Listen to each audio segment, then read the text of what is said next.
remember what it was like when you were a kid on Christmas Eve?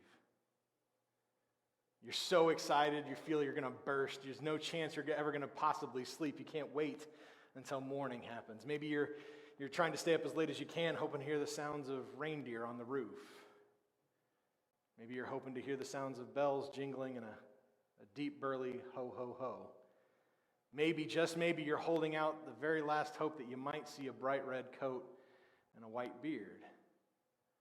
Suddenly you kind of have that realization. You don't remember falling asleep, but you just realize, I've just woken up and it's Christmas morning. So you get that bounding energy to just get out of bed and run downstairs and make your way towards the tree to see all the gifts. Mom and Dad make their way out of their room and they're begging and pleading with you to just please wait until the coffee's ready. But you tear into those presents. You're hoping beyond all hope that it will be down there. That one gift, that one present that you have your heart set on in the hopes that it'll be there. My mom was probably the queen of the surprise gift. And what I mean by that is that, she would have that one present we'd ask for. She'd say, above everything else on your Christmas list, what is the one thing that you want? And we'd tell her what that one thing was. And then she would put on an act, just this huge showcase to be able to say things like, oh, I don't know if that's going to happen. I mean, that's not really in the budget, or it's not really practical, or you don't really need that sort of thing. All in the idea that maybe she can just kind of get our hopes down a little bit so we're not so excited for it. And then Christmas morning would show up and it would likely be there, either under the tree or usually in a secondary location. Mom, you always liked the secondary location for the gift. I don't know if you ever knew that, but you do now.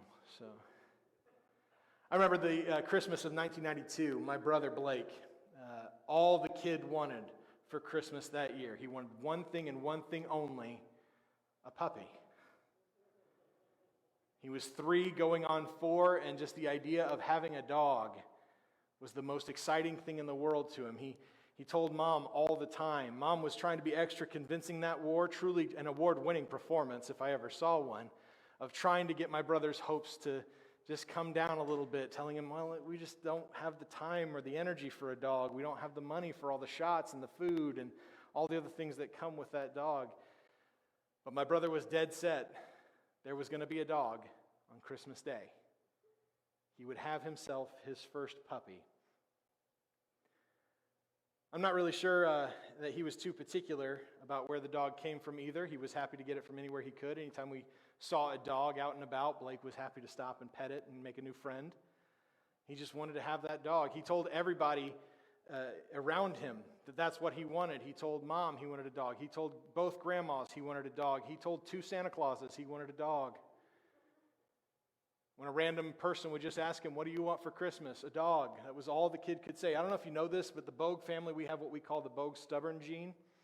When we have our heart and our mind set on one thing, you are not going to do anything to sway us.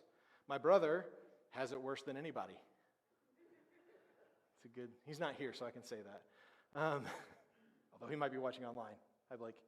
But that's just the case that he wanted this dog so very badly. It was all that he wanted. It was his one and only hope for that Christmas. When Christmas morning came, he and I both burst out of bed, and we were so excited to get there and to open the gifts. Mom always had the rule, if you had to wait, Dad had to get his 60-pound camcorder out to record us opening our Christmas presents, of course. And he never remembered where he put it, so that always made it drag out a little longer. But Blake and I both tore into these presents. We tried to keep our enthusiasm up no matter what it was, whether it was a toy or some kind of a cool game or the dreaded box full of clothes.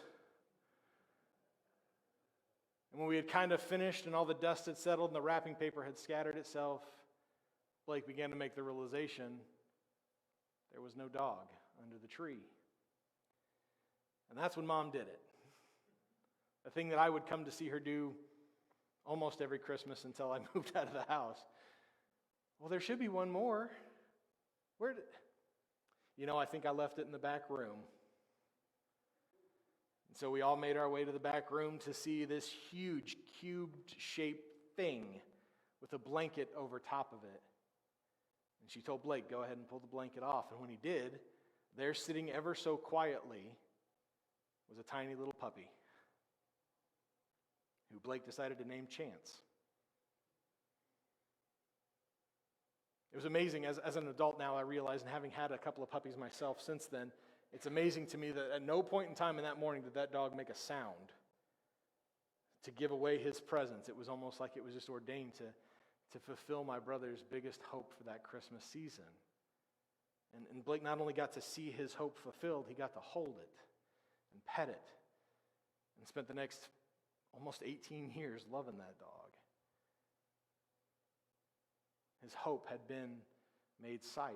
The thing that he hoped for most was very real. Hope is a very powerful thing.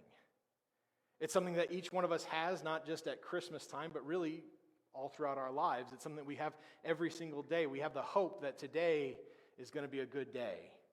We have the hope that we're not going to face too many challenges. We have the hope that if we do have challenges, that we're going to be able to conquer them fairly easy. We have the hope that on Christmas morning, we're going to find a 15-amp, 12.5-inch DeWalt thickness planer.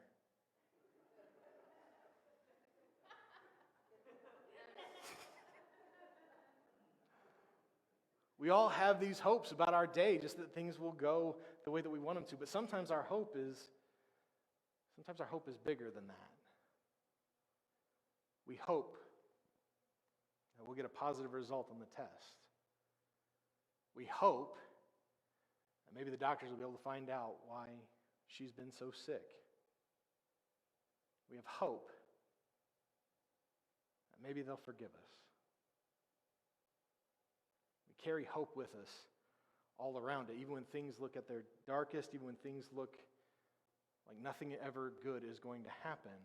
We still hope, and that hope keeps us going. It keeps us moving forward.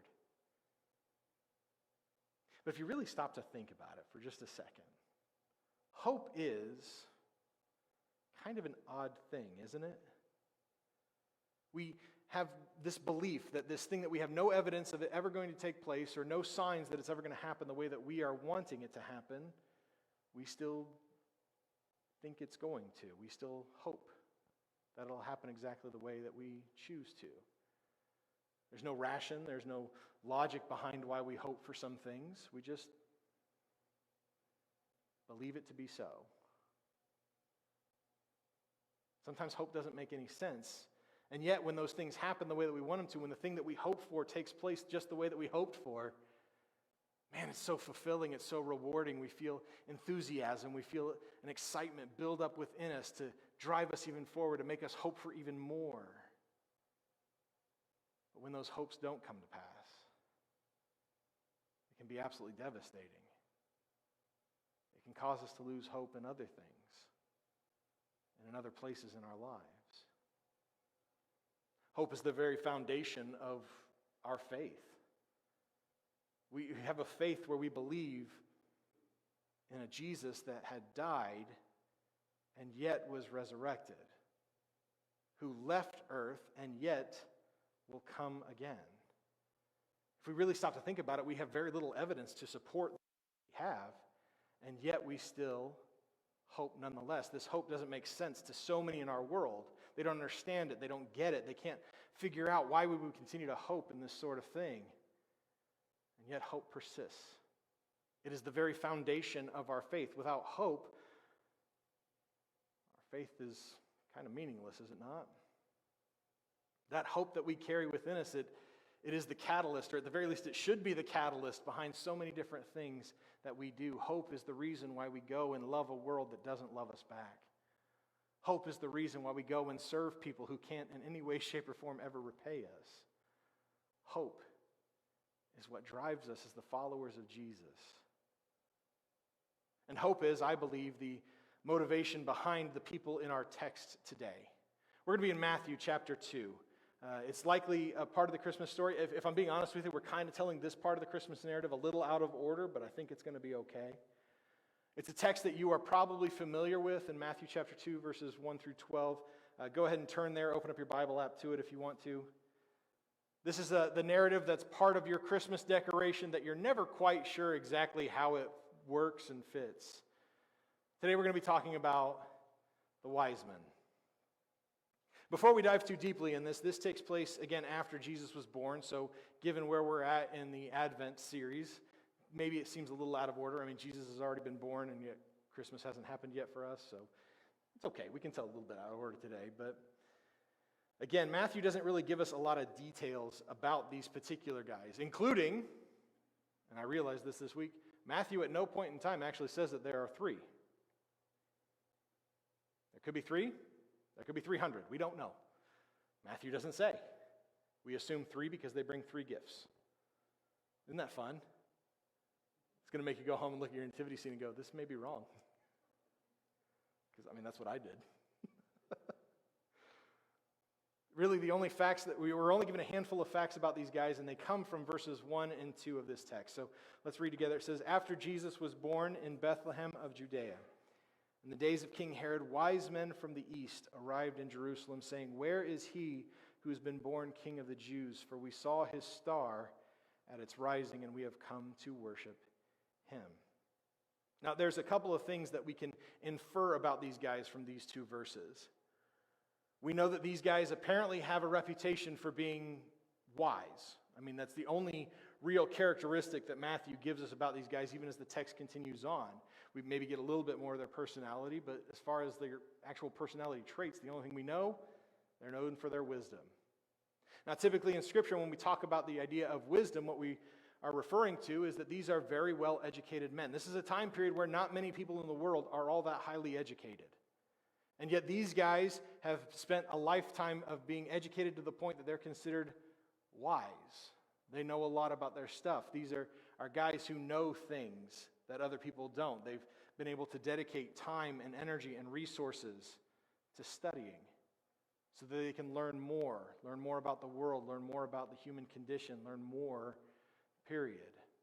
We know that they have at least a cursory knowledge about the prophecies concerning the Messiah. We know that they at least have some understanding of it because they knew what signs and what things to look for in the coming of the Messiah. They're probably somewhat familiar with Jewish practices and traditions and prophecies. We also know that they at least have some interest in astrology, as they've mentioned that astronomy, not astrology, those are two different things. Astronomy, because they pointed out that a star has what's led them to this point, that they followed a particular star that they had never seen before to be able to find this place. We know that these guys have come from a bit of distance because Matthew tells us that they come from the east. But if we really stop to think about it, that's a very vague way of describing where somebody's from, right? Like I could say, if I'm anywhere else in the United States, I could say, well, I'm from the Midwest. That helps, but the Midwest is actually fairly large. I find it interesting that we're fairly far east, and yet we're considered the Midwest, because that means that at some point in time an explorer of the United States just decided, hey, we must be around the middle. They were wrong. But I can say that I'm from the Midwest, but that doesn't really give you any descriptor. People might want to know what state, what area, what city is close by to me. I don't know if you've ever traveled outside much out of Kokomo or told people that you're from Kokomo. Inevitably, somebody brings up the Beach Boys song. That's not what it is. I don't know where we got here, how we got to this point, but here we are. Anyway, so with Matthew saying that these guys are from the east, that is a very vague description because there's a lot of things that are east of Israel. There are a lot of nations and countries and even continents that are east of Israel. And yet this is a term that comes up other times in Scripture. And most of the time, whenever other passages of Scripture are saying that somebody is from the east, they're talking about the areas of Syria, of Mesopotamia, and those kinds of Easterner type things. So this kind of gives us an idea. Can I just say I love it when geography comes up in our talks? I just do, because it gives us a tangible idea of where in the world these things are taking place. It gives us an understanding of how these things happen. It gives us a deeper understanding of the narrative itself. And so if these guys are coming from those regions of Syria and Arabia and Mesopotamia, then that means that these guys have had to travel somewhere between 400 to nearly 800 miles to be here. Now, this is, again, before the days of cars and trains and planes and all sorts of other quick stuff. I'm still waiting for the days when we get the Star Trek beaming. That'd be great. But they had to travel all this way either by walking. Maybe they rode on camels. I mean, these guys are wise, so they have probably the resources available to have an animal, so maybe camels or possibly even horses. But either way, this is a very long journey that they've taken. This would have taken them somewhere between 16 and 32 days. And that's if they're traveling by daylight. And I say that because in the text they say that they followed a particular star. So they don't out say it, but the implications here are maybe they traveled at night. And that would not only make their journey longer, probably, because you can't really see where you're going, but it would make it certainly a lot more dangerous. You can't tell what's on the pathway ahead of you. You can't see if there's a dangerous animal in the area. You don't know if there are thieves or murderers around. And frankly, if it were me, that'd be the one that I'd be worried about, because we know that they were carrying fairly expensive gifts. I don't know if you've ever had like a big sum of money or something precious on your person. There's that part of you that just cannot wait to get rid of it so it's not yours anymore. And yet these guys are carrying with them some very expensive gifts in the hopes that they're going to see this child. The only thing that was driving them forward was the hope that they would get to meet this new king, that the signs that they had seen, that they'd interpreted them correctly, in the hopes that they would get to see this Messiah. And so you can probably understand that maybe there may be a little frustration, or at the very least confusion, when they finally make it to Jerusalem. And they ask people who should know, where is this new king? And yet they're met with all kinds of side-eye glances and different things. They come to Jerusalem because this makes sense. It's the nation's capital. It's where the royalty of all of Israel dwells. So it would make sense that this promised king would be born here. And yet when they ask Herod is completely bewildered. He doesn't understand what they're asking. Herod actually goes off and consults some of the people who are supposed to understand the prophecies concerning the Messiah and asks them, where is the Messiah to be born? And they read him the exact passage from Micah that we just read now, that he's supposed to be coming from Bethlehem. And so Herod concocts this very villainous scheme. We see it take place in verses 7 and 8. It says, then Herod secretly summoned the wise men.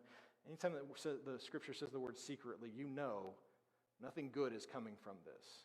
Nothing good ever happens in a secret meeting. Nothing good ever happens whenever somebody is doing something in secret. Herod secretly summoned the wise men and asked them the exact time that the star appeared. He sent them to Bethlehem and said, go and search carefully for the child. When you find him, report back to me so that I too can go and worship him. Now, I'm guessing that, because you and I know how this story plays out, Herod was not actually wanting to go and worship the child. And I'm guessing that Herod is trying his best to be a convincing actor in this situation. But you got to think that these guys smelled something a little fishy. I mean, they're called wise men, right? So it would make sense that there's got to be at least a little bit of them that's not super trusting of Herod. But now they've learned that their journey is actually going to go a little bit further. They've traveled all this distance thinking that they're in the right spot, only to find out you got to go a little bit farther. They finally make their way into Bethlehem. The star that had appeared for them appears once more. And it leads them straight into the heart of Bethlehem. When they come to this particular house, they walk in, and there he is. This thing that they had hoped to see, this thing that they had traveled so very far for, this child that they had given up time away from their family, away from the people that they love, that they have traveled almost, if not a month, and will likely have to travel almost, if not a month back. They came here all in the hopes to be able to see this child, and right before their eyes, there he is. Can you imagine their excitement? To know that this journey was not in vain, to know that all of this was worthwhile because they were able to see with their eyes promised Messiah of God. They go, they lay their gifts before him, they worship him, they worship him. I got to tell you, that's got to be kind of a weird thing for Mary and Joseph, right? To see somebody worshiping your baby. And yet these guys are so filled with that joy that comes from their hope being fulfilled, that you know that they had to carry that with them as they left. That they would talk about this day for the rest of their lives. That they would talk about how they took a chance and followed a star, and God rewarded their hope. As I read this particular narrative again and again in my life, there's something that lately it seems like I can't get past. Again, like most of you, I've read this particular text probably hundreds of times in my life. I will likely read it hundreds more. And yet when I noticed this, I couldn't get past it. I still can't get completely over this. Earlier I mentioned that I have a fondness when geography comes into play in these talks of ours. And that's true. It's not because I'm a big geography guy, that's not who I am, but I like the idea that it gives us this notion of understanding. Again, these guys traveled 16 to 32 days. For what? For hope. See, while these guys may have been wise and they may have been educated and they may have known some of the messianic prophecies and the signs to look for and all that stuff, and they saw the star and everything like that, they didn't know. They were not guaranteed 100% that they'd get to see this child. They didn't know 100% that this was going to happen. And you got to think, in a journey that's 16 to 32 days, at least one time, at least once, one of them have got to think, what if we're wrong? What if we misinterpreted something? What if we looked at this the wrong way? What if our bearings are off? What if we die? Again, this is a treacherous time period to be alive, and the hills and mountains that they're traveling are rife with wild animals and thieves and murderers. There's no guarantee whatsoever that even if they make it to Israel, that they'll get to see the child. And yet, and we cannot miss this part, folks, they went anyway. The hope that they carried of being able to see this child, the hope that they had within them, that maybe they'd get a chance to see the Messiah of God, was enough to stir them into that action, was enough to make them keep going. Even when things were hard, even when things were cloudy, even when that doubt crept in. They still clung to that hope that maybe they would get to see Jesus. It had to be scary. It had to be nerve-wracking at times. There had to be at least one, I'm going to guess, thousands of times where they doubted, where they second-guessed themselves, where they thought maybe we should just turn back. And yet, because of their hope, they kept pressing forward. The hope of being able to meet the Messiah was too great for them to pass up. And it stirred them. It served as the catalyst for their action of going. Their hope was enough for them to keep going forward. And yet for many of us here today, many of us joining online, I'm not so sure that we could say the same. I'm not so sure that we could say that our hope in what we believe in is enough to stir us into action, is enough for us to go and do the work that's before us and take big risks. We can't claim to have that hope that drives us forward in the unknown, trusting that God is going to go with us.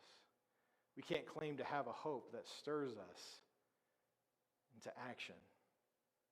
We said earlier, we claim hope. We have hope in Jesus, in his death, and his resurrection, and his eventual return. We have that hope, and that hope is very real. But when was the last time that hope pushed us to go and share the very same hope with the world around us? When was the last time that hope was welled up within us so great that created so much enthusiasm for us that we had to go and share it with a hopeless world? We know that as Christians, Jesus wants us to take that hope, to take that very hope that all of us claim, all of us cling to, all of us strive towards, and to go out and share it. But that's scary,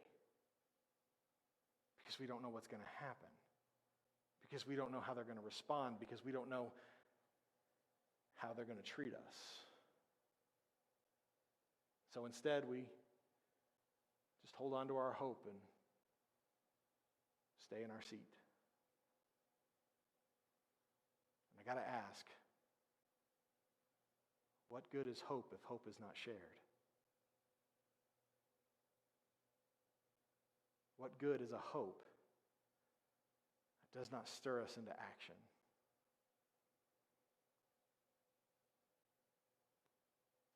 We're called as Christians to give that hope that we carry within us, to share that hope, the hope of the Christmas season, that God loved humanity so much that he became one of humanity so that he may redeem humanity unto himself again.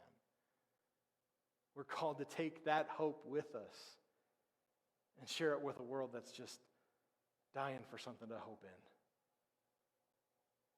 A world that is so hopeless. It doesn't take long to figure out just how hopeless the world feels. Just turn on the news. Watch for 10 minutes. That's all it takes. We have a world looking for anything to hope in. And yet we have a hope that we can share. A hope that is greater than everything else because we follow a God who has time after time after time proven to us that that hope is worth it. That hope will be made sight.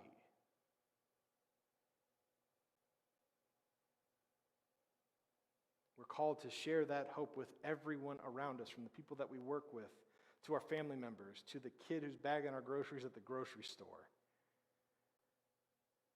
To take the hope that the Christmas season represents and share it with everyone around us. Are they going to listen to us? I don't know. I hope they will. Are any of them going to come to know Jesus because of us? I don't know. But I have hope that at least a few will. Allow your hope to stir you into action, to share that hope with the world around us. Because I know that if we don't share our hope, then nobody will come to know Jesus. Because they were never given a chance. The wise men stepped out in hope that they'd get to meet the Messiah. They didn't know for certain that they'd get to see him, that they'd get to meet him, and yet they were so stirred by their hope that they went anyway.